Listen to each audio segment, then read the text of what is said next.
Queria puxar, então, esse lado das universidades. Onde ele aprendeu essa conversa? Porque vocês, por exemplo, vocês vieram de Brasília. Cara, Brasília tem toda uma arquitetura, né, que tem a ver aí... Capital da arquitetura moderna, né? Tá vendo? Então, ó, você tem aquele lance lá do brutalismo, né, do modernismo, aquela coisa toda.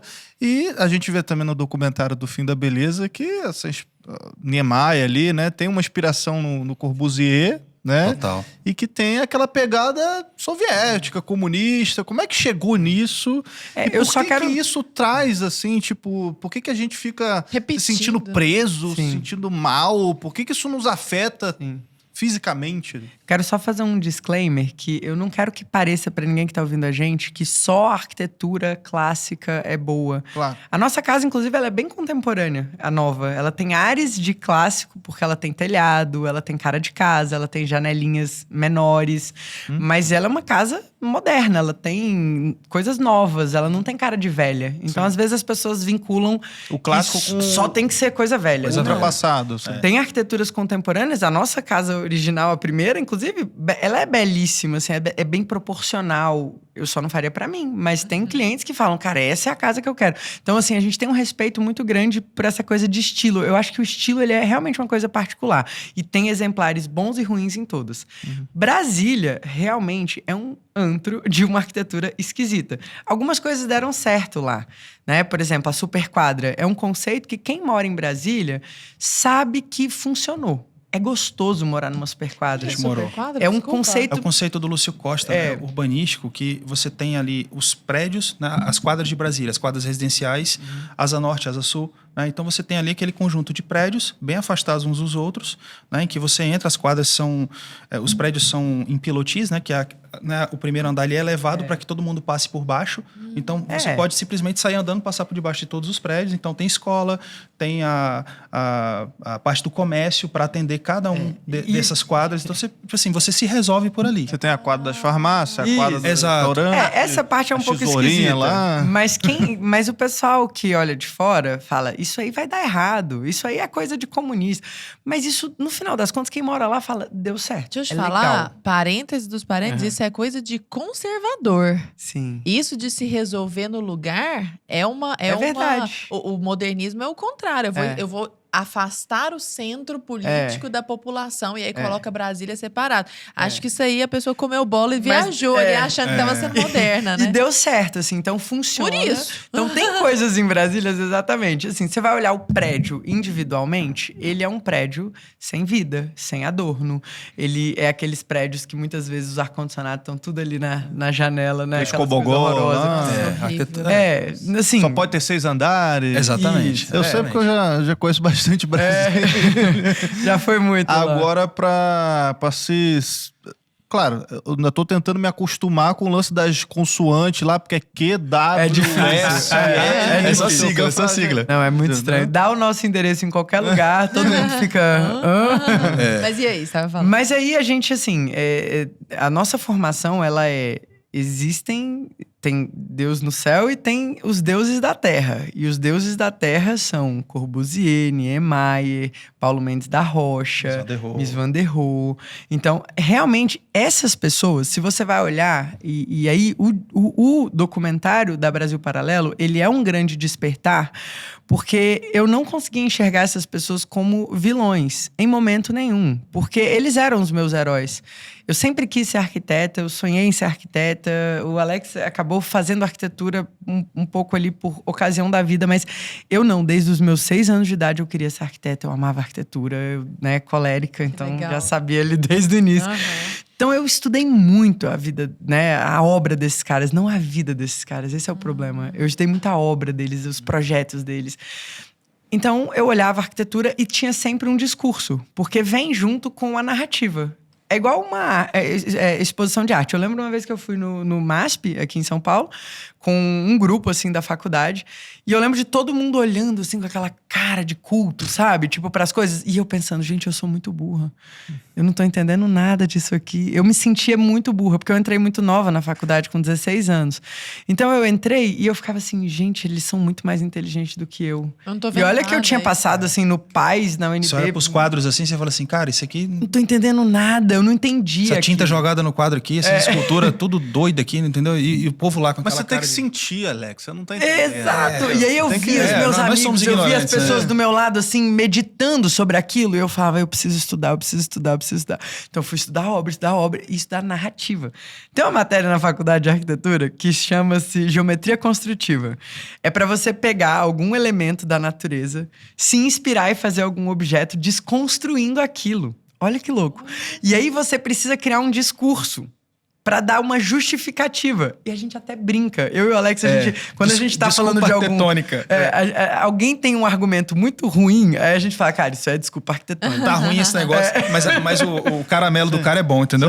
Pra defender aquela ideia. Tipo assim, tu olha pro layout, não tá legal a divisão, né, do layout, você vê que a fachada, a proporção não tá legal. Não, mas você tem que... Não começa com esse caramelo aqui, não.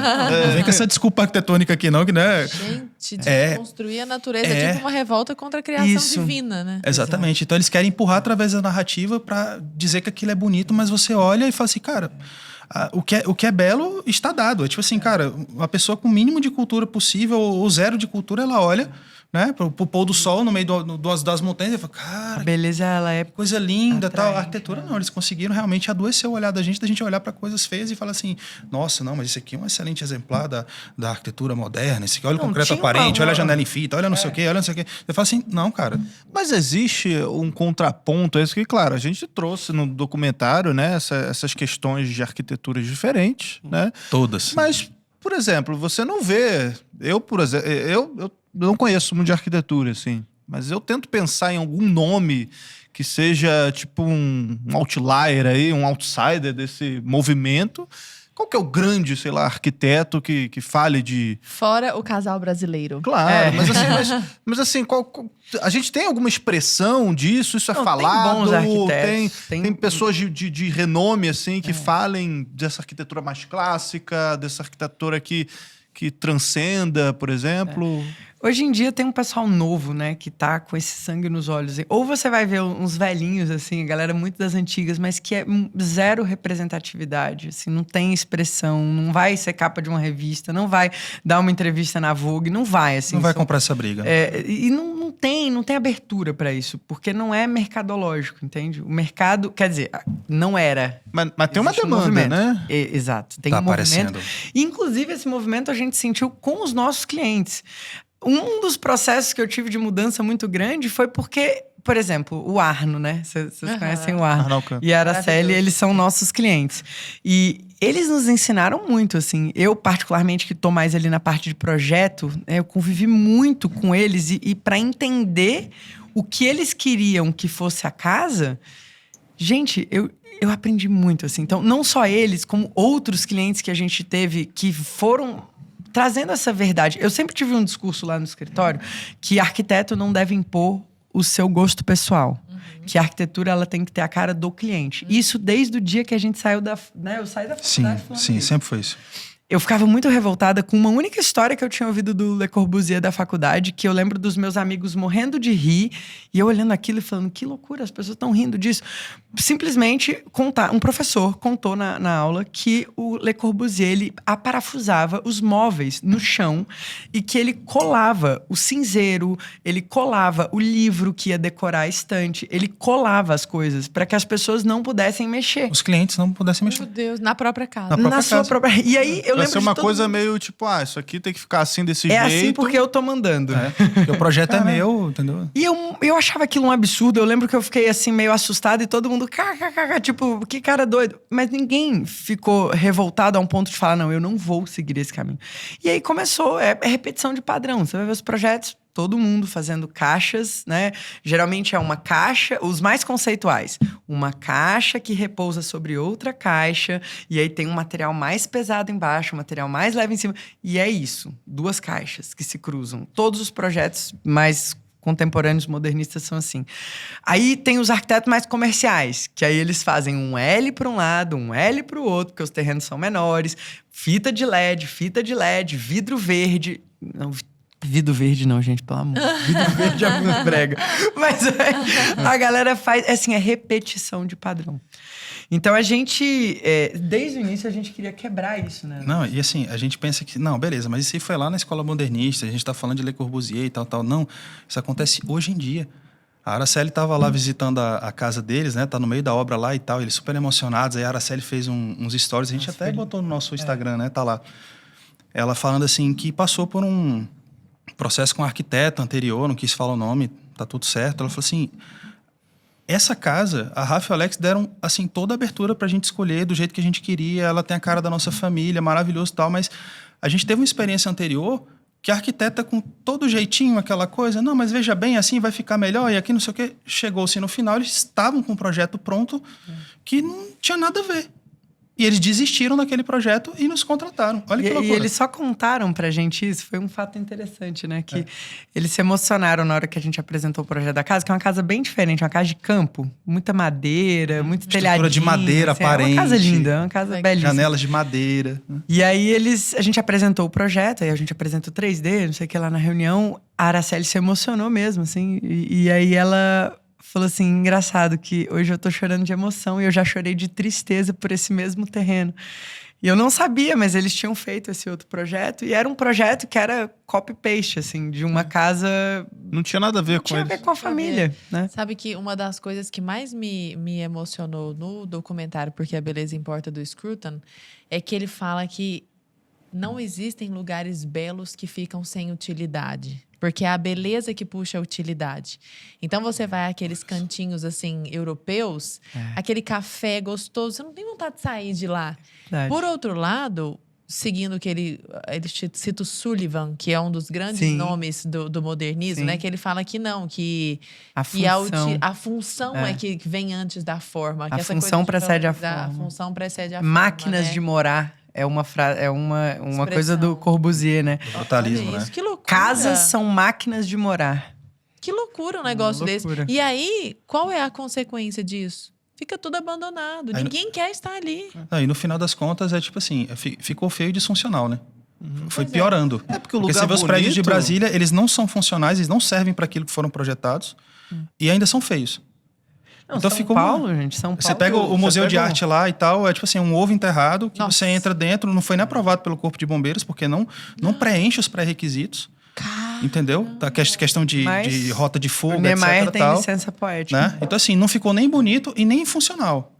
Né? A questão do Congresso Nacional também não tem a BITSE. Não tira a BITSE. Não tem a BITSE. Não tem. Gente, cadê o povo fazendo manifestação lá na porta do Congresso? E esse negócio que você tá falando, quando o lugar de fato é bonito, cara, vira qualquer coisa. Vira um café, vira uma oficina, uma loja, vira qualquer coisa. Vira até um lugar instagramável pra galera tirar foto, entendeu? É verdade. Exatamente. Em 2017, o Fernando e eu nos casamos e montamos um apartamento de muito bom gosto e até acolhedor, mas de estilo industrial. E aí depois, pelas mesmas influências de vocês, tudo igual, nós nos mudamos para Ribeirão Preto e nem é nosso apartamento. A gente só foi dar uma reformada, assim. Gente, mas de repente, nada cabia.